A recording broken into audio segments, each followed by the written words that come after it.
നമസ്കാരം. പ്രധാന വാർത്തകൾ.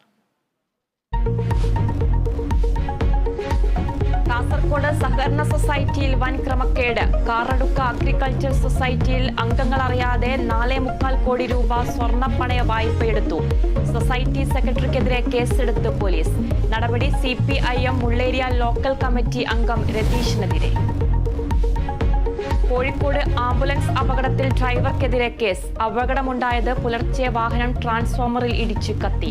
മരിച്ചത് ശസ്ത്രക്രിയയ്ക്കായി കൊണ്ടുവന്ന നാദാപുരം സ്വദേശി സുലോചന. എറണാകുളം വെങ്ങൂർ പഞ്ചായത്തിൽ മഞ്ഞപ്പിത്ത വ്യാപനം രൂക്ഷം. ഇതുവരെ രോഗം സ്ഥിരീകരിച്ചത് 189 പേർക്ക്. സ്ഥിതിഗതികൾ വിലയിരുത്തി സർവകക്ഷി യോഗം.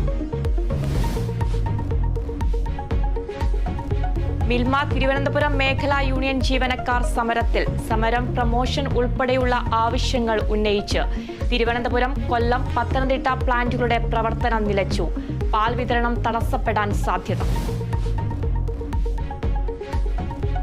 വാരാണസിയിൽ നാമനിർദ്ദേശ പത്രിക നൽകി പ്രധാനമന്ത്രി. മോദിക്കൊപ്പമെത്തി യോഗി ആദിത്യനാഥും പ്രാണപ്രതിഷ്ഠയ്ക്ക് നേതൃത്വം നൽകിയ പൂജാരിയും. വാരാണസിയിൽ മത്സരിക്കുന്നത് 3ാം തവണ.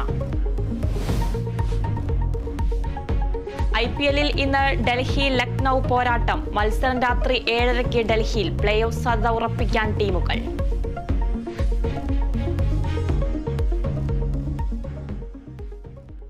വാർത്തകൾ വിശദമായി നോക്കാം.